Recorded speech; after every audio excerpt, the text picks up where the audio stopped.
This is Leafs Morning Take with Nick Alberga and Jay Rosehill. Now we've got a fight started here right off the bat with Rosehill. 30 minutes of live, nonstop Leafs talk starts now. Oh yes, we're kicking off another week with a blockbuster interview. What's good? Presented by Botano. It's the Monday edition of Leafs Morning Take. Nick Alberga and Jay Rosehill with you. And Rosie, you've been promoting it for the last couple shows. Matthew Knies, his second appearance coming up here on Leafs Morning Take. What's up, buddy? Yeah, man, I'm good. Yeah, it's a good, the kid's a solid interview, man. Again, after having him on our first time, it was obvious to me this kid had his head on his shoulders. I predicted he'd make an impact with the Leaf right away. I wanted them to sign him and get him in for the playoffs. And he did. Ran into a little bit of, trouble with the head injury, I guess, there. Later on, didn't quite finish the year, but he said he's ready to rock and roll. So I'm excited to see what this kid's all about this season. How much golf did you watch this weekend? Not as much as I wanted to. I was at a grass fire when they were in the playoff and 4 or 5 hole playoff, 70-foot bomb. Canadian wins the Canadian Open for the first time in forever. I was pissed I missed it, but catching up on the highlights and that Adam Hadwin it was too much, man. I was like, what a streak! Like a fan, not a streaker, but like a fan, an unruly dummy is gonna make a run for the green during the celebration.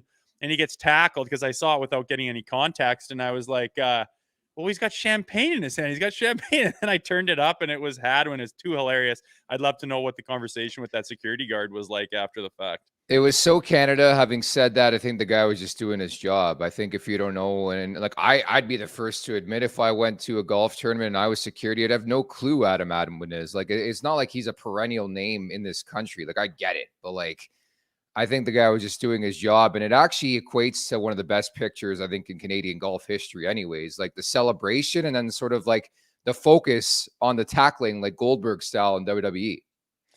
Yeah, well, he didn't have his golf gear on, so I think that threw it for a loop. But the champagne bottle, I mean, I guess you just don't know. It could have been a water bottle or whatever, and I mean, maybe the guy is a complete idiot, the security guard, or maybe he was like, hey, we had guys, breaking the barrier all day long, trying to get inside the ropes. And then this guy came running out, blah, blah, blah. Maybe it's justified, but nonetheless, it's hilarious. And of course, in Canadian fashion, I read a tweet that said he was apologizing profusely to the guy who tackled him. So just too cool.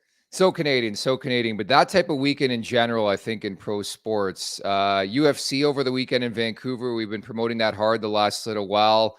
It was mayhem, a railing collapsed. And then I don't know if you caught this, man. You talk about the UFC. Conor McGregor knocked out the mascot of the Miami Heat. Did you catch this? I want your breakdown since you fought in the NHL. No way. You didn't see this? I did not. Look at this. Oh, boom. A big left and on the ground. Dude, so the context, I should say, of this is the skit was meant to promote a pain relief spray, which McGregor sprayed on Bernie, the mascot's name, after the blows there. But what we missed is that Bernie had to visit an emergency room at a local hospital, got pain medication, and was sent home. Does McGregor get charged with assault? Like, I don't know what the hell he was doing to begin with. That first one, like, knocked him off his feet. That second one, when he's on the ground, he pulled the punch, and I don't think it did too much. But, dude, that, like, knocks him off his feet. I know.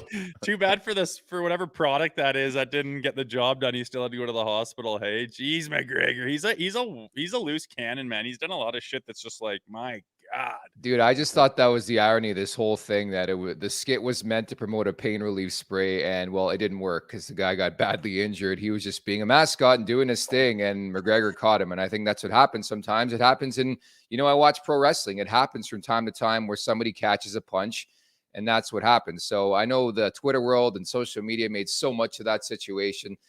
Probably more because it was Conor McGregor. He's so polarizing, but I just thought that was hilarious. And, pretty indicative of the way the NBA Finals has gone thus far for the Miami Heat. I'll have a play in that game coming up tonight. Game 5, Denver up 3-1 in that series. But for now, I alert all to subscribe to our YouTube page at the Leafs Nation 401. Leave us a review wherever you're checking us out. Additionally, we're available wherever you find your podcast. Just search Leafs Morning Take. Don't forget to visit theleafsnation.com for the very latest on all things Toronto Maple Leafs. Thoughts, comments, questions, or concerns. The chat, unsurprisingly, is on fire waiting for our feature presentation in about 5 or 6 from now, and that is Matthew Knies. But for now, let's get over the boards.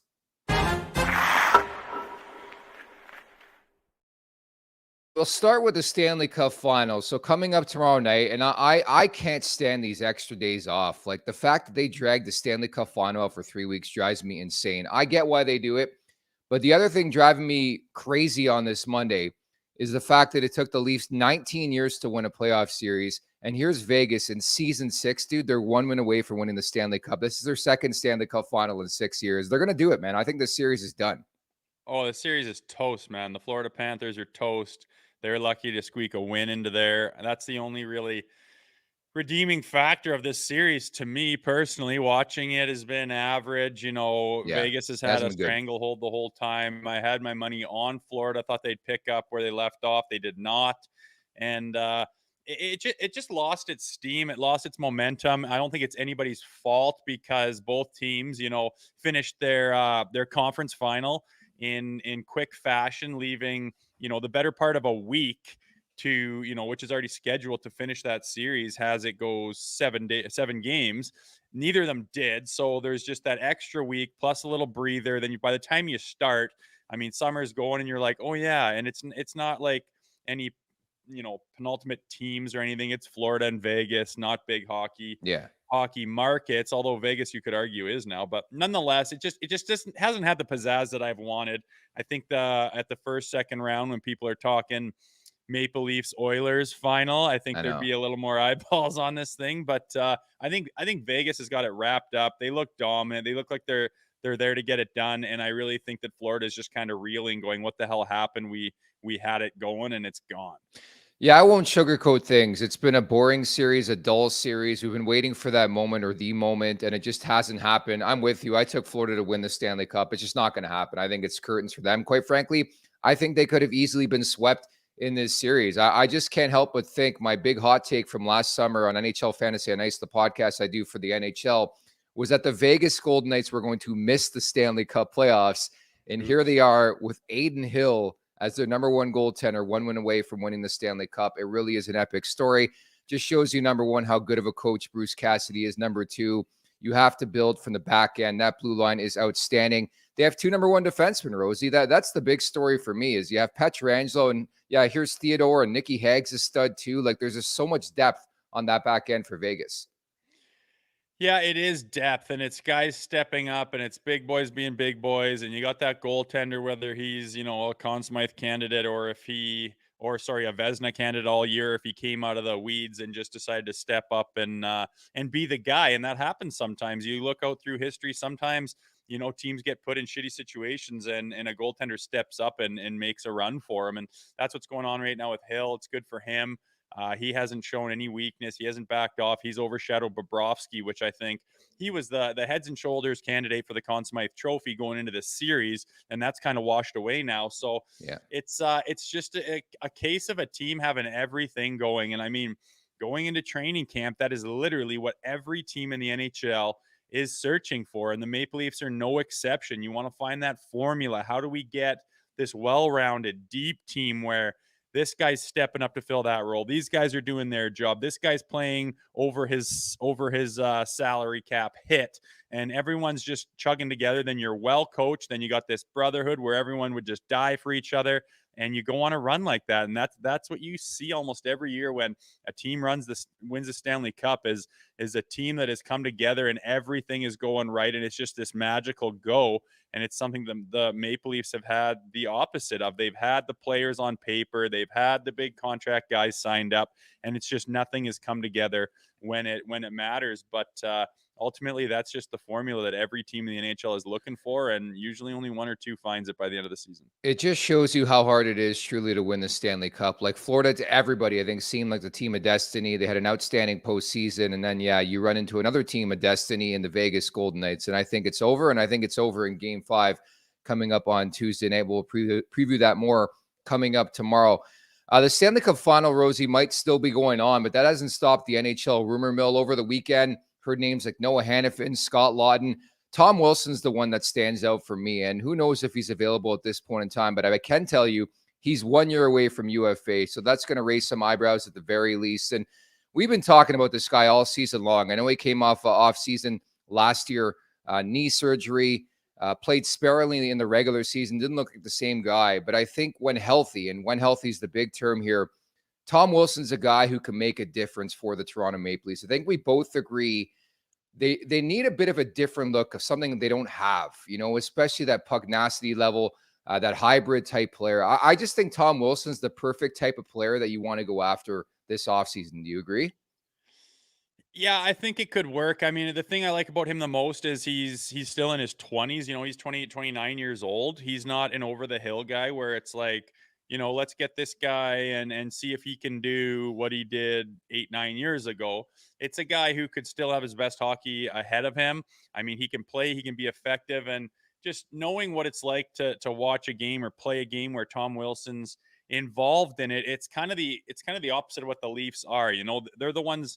He's the one kind of doing the bullying, getting in people's face, saying, how do you like that? Pissing other teams off, as opposed to the Leafs nowadays are the team that are getting pushed around, getting bullied, having teams saying, hey, how do you like that? And we just kind of shy away and look down at our skates and wait for the ref to get in there. And it's the opposite of that. And whether it is Tom Wilson or not, that the Leafs need some of that. The Leafs need a little bit of, not an idiot, not a guy to hurt guys, not a guy to take penalties, not a guy that's going to fight 10, 15 times a year, just a guy that's going to be the aggressor and it's going to put the throttle down towards their team rather than always having guys take the fight to you. Yeah. And that's the culture of the Maple Leafs that I think needs to change. So a guy like Tom Wilson does fit the bill. He can play hockey. He's not a meathead. He's not a useless guy that's going to play, 6 minutes a night. He can get in there and play.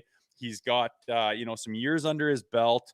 And I think that, being that he's not 36 years old is a big positive, and depends what his ticket is as far as the salary cap goes. But it's something that could definitely be looked at, especially in the last year of his contract, when you can get him as, maybe a rental and then sign him for a longer term if it works out. He really is one of one. I think people trying to say, he's a Zach Hyman type. He's not. Like, I think the unique thing about Tom Wilson, like, he'll drop the gloves if he needs to, but the fact that he can play and be a useful guy in the top six, like, he's played a lot with Alex Ovechkin, Kuznetsov, those guys over the last couple of years.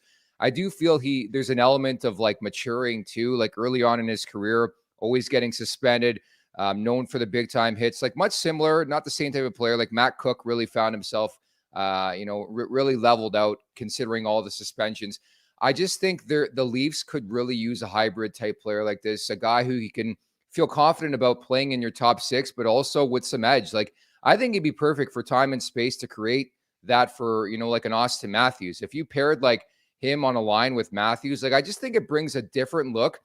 And I think we're all searching for answers as to what the Maple Leafs need. I think having a guy like Tom Wilson to sort of police the game a bit more, modern day game at least, I think you have to at least be involved in those conversations. Again, it's important to stress his name is not out there officially.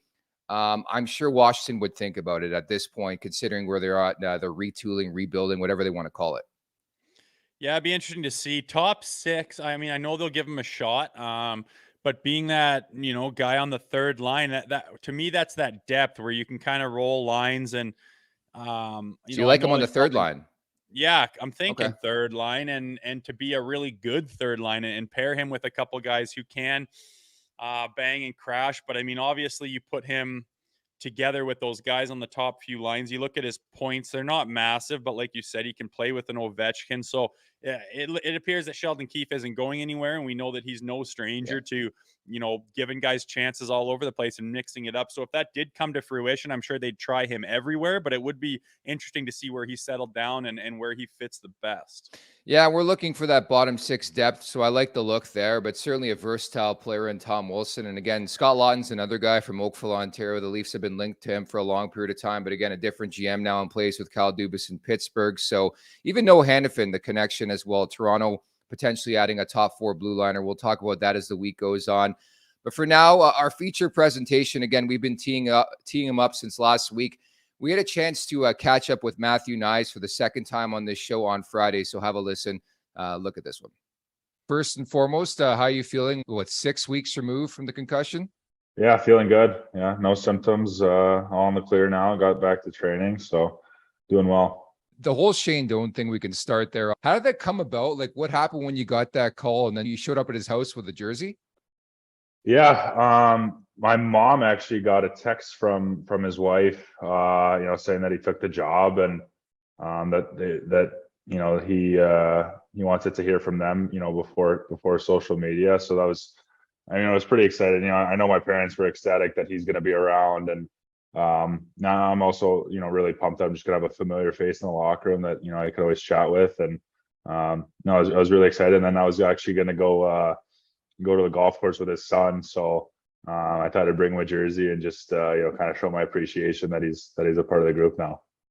Right on, Knies. Growing up in Phoenix, I imagine you watched him. That's how that all came to be. But are you guys kind of family friends, or have you known him beforehand? It sounds like. What's your relationship with him? Yeah, he's been my coach ever since I was 5 or 6 years old. Me and his son Josh, we were best buddies growing up.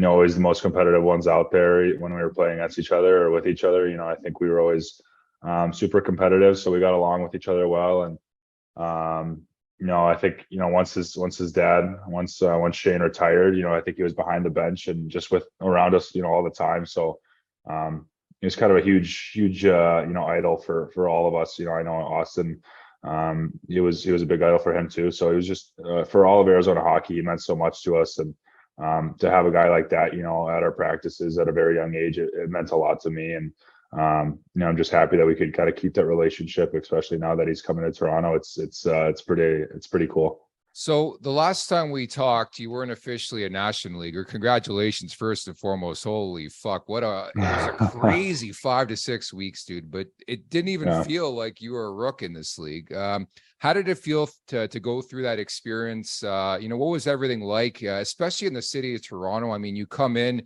you go on a playoff run, then you light it up in the Stanley Cup playoffs. Yeah, first of all, thank you. That means a lot. And it was a different beast. It was a different animal, kind of joining. And but a lot of the guys were super welcoming, super good group. Everyone kind of took me under their wing and kind of showed me the ropes pretty early. And obviously, Johnny opening his doors to me and just making me feel comfortable in such a big city. That was something I'm very grateful for, because when I got there and I first saw the traffic and the energy going into the playoffs, it's truly a different animal. So I was just really happy that I could have someone there and kind of looking after me and just taking care of me a little bit. And but yeah, it was a crazy moment, crazy experience. Something I'm going to cherish for a long time, and I'm sure won't forget. Love it, Kniesy. You can check the tape after we talked. I was a big fan of you, man. I think you got your head on your shoulders, and you kind of are made for the pro game. And I said you were going to make an impact with this team right away. I thought they needed a guy just like you, and you came in and did exactly that. So tell us what you're doing this summer, what your plan is, and how you plan on coming into training camp, because I imagine you're looking to make a big impact with your first full season. Yeah. I've kind of tried to be off the ice a little bit, kind of do some other things. Obviously back to training now. I started this week. Austin's in the same gym as me, so we're kind of, both in there and just kind of slowly progressing. Obviously I had to take some time off with my concussion, just kind of be away from the game, be away from training a little bit. So I got to slowly kind of get back into it, back in the swing of things. So just making my body feel good. Obviously trying to become a little bit more mobile and flexible, and before I can get into the a little bit more harder of training. And I think in July I'm gonna start ramping up some skates and then workouts to make myself feel a little bit better, and then show up a little earlier than most for training camp, just so I can get accustomed to the way they want us to train. They want us to skate. So hoping to be there in the the beginning of August to kind of get used to everything down there. Watching you take reps with Austin Matthews, Mitch Marner in the Stanley Cup playoffs late in that the time you were playing, obviously there in the Florida series, also with Tampa, like you got some reps with the big boys in the top six. That was that like a pinch me moment for you, considering your relationship with Austin Matthews, where you guys are from, to get that opportunity to play together, not only just play together, but play together in the Stanley Cup playoffs? Must have been something, eh? Yeah, I mean, it's pretty surreal. It's hard to kind of wrap my head around. But I know, I kind of remember going into those games, you can't really just focus on the awe moments. You got to focus on the game and make sure you're making a difference. So um, sometimes you can stop and stare, and it's pretty cool being in that kind of atmosphere in the playoffs, and especially playing alongside those super talented players. But yeah, I kind of just had to bury my head and just work harder, and that's kind of things I focus on, just the little things that I can do better, and help the team win. Sure. Kniesy, speaking of Austin Matthews, you know him growing up. I imagine you're fairly close in age, but what's it like being able to train with a guy who literally is in the same organization as you, the same boat as you? You could be on his line for all we know, training with him all summer long. What has he taught you so far? Yeah, I mean, he shows up, pretty early. It's pretty hard to leave after him. He's in there for quite a while, taking care of himself, and I know he stresses a lot about taking care of his body, and I think he shows me that it's a long process playing 82 games in the NHL. I haven't been a part of that yet, and so it shows that he takes a lot of time and a lot of effort into preparing himself, and to having the endurance to allow for him to have a successful 82 game season. So yeah, I mean, he kind of just shows me the ropes in that way, and as being a good example in the weight room, how he takes care of himself, how he composes himself around others in there. So it's good taking notes from him, and he actually taped my helmet the other day and put my own name on it. So I got to give him a little chirp for that. But yeah, getting more comfortable with him, so that's fun. It's always good to see. It's great. And you guys are going to be a dynamic duo for many years to come here in Toronto. You mentioned John Tavares and living with him. Like, we thought that was such a great story. And I believe we had a short on that sort of went viral on YouTube, just how cool it was that JT took you in. Were we shocked? Probably not. Like, I covered JT dating back to his days in junior, just the consummate professional. What's that experience been like, living with the Tavares family? And what's the plan for the fall? Are you going to stick with them, or get your own place or something? Yeah. That little stint with him was awesome. Truly amazing family. I couldn't say enough good things about them. It was a pretty chaotic household when he had the new baby, but I loved every second of it. I loved being around them, and they took so much care of me, and supported me so much. So I seriously can't thank them enough for what they did. And obviously John, I think, is a very mature player. I think he understands the league well, understands how to handle himself. Obviously someone who takes care of himself really well, on and off the ice. So kind of take those notes as well, kind of pick his brain, whether we're in the car to practice or from practice. It's pretty a unique experience for a young player like me to kind of get that opportunity. So I kind of try to take in every second of it around him and around the family. It was pretty cool. And then he opened his doors again for next year. So I think that's probably the best fit for me, is just get to see more of it, get to learn more. Probably no one better to learn from someone than the consummate professional. But Kniesy, the team, the Maple Leafs, they made it to the second round, something they hadn't done in a while. That was a bit of a celebration there, and then obviously fell short in the playoffs. Looking at the team and what they need to do to get over the hump, and seeing the teams that are going deeper in the playoffs than the Leafs did, where do you see yourself fitting in the lineup, and what are you going to bring to the roster to help get these guys to where they want to be? Yeah, I think I can answer that the same way I did when you asked it previously. It's tough to say where I'm going to kind of fit in. Obviously, I want to play with their best players. I want to complement those guys, but kind of just got to play my game, and I think it's just going to handle itself or figure itself out. You just got to work hard. Play that power forward game that kind of just takes it to the net. Be around the net, and use my size to my advantage. I think those are the kind of strengths I have as a player. So just wanting to fit in well with their their systems, and just getting more comfortable with their practices, and stuff like that. I think those are little things that I haven't really got too familiar with, that I'm looking forward to. And I think that's going to help me a little bit prepare for next season, and kind of give me the upper hand on being able to play with their better players and have a really big opportunity and be a big part of it. Nicey, what do you remember about your first NHL goal, man? I just remember being an absolute gem. Like, it's so great when you get your first tuck and it's a beauty like that. But what do you remember about it? Honestly, almost nothing. Like, Really, I completely blacked out. I was like in shock. Like I when I scored, I couldn't believe it. I went down to a knee pretty quick, but it was it seemed so like I don't know. It seemed like a habit to do that, but I was in shock, like complete shock that it went in, and I'm sure that's how everyone kind of has the same feeling. But it was pretty cool, especially to have Austin pass that to me. It was pretty surreal. It's a moment I'm for sure never going to forget.